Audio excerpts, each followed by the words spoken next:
I love that you have quite a relationship with letting tears flow, which I think makes your eyes so beautiful. You know, I love that you freely let your tears flow, and that it feels so free whenever I see that, and even like now.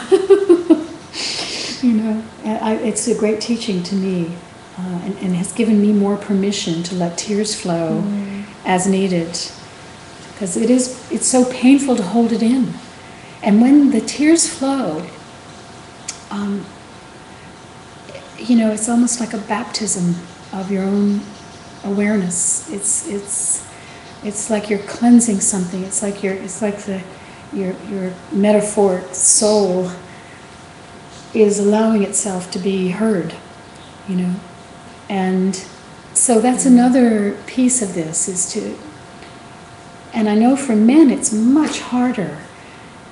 It's not welcomed for men. And I often feel a pang when I see little boys being conditioned, being called a crybaby, being called a sissy if they cry.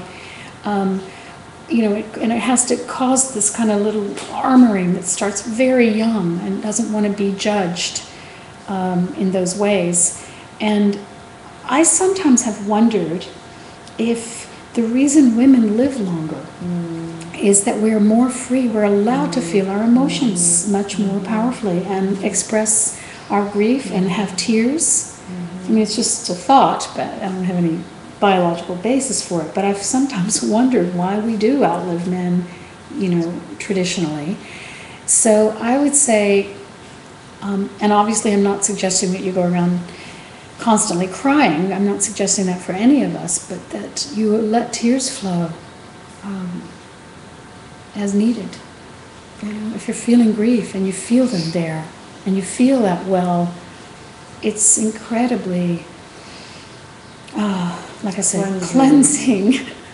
It's the most appropriate response to grief. It is. It's just like a biological response. Yes, isn't it amazing that our bodies, that function of tears, and that it happens to be just like ocean water from which we came.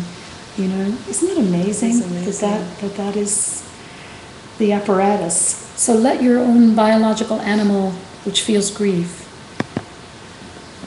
have its salt water tears.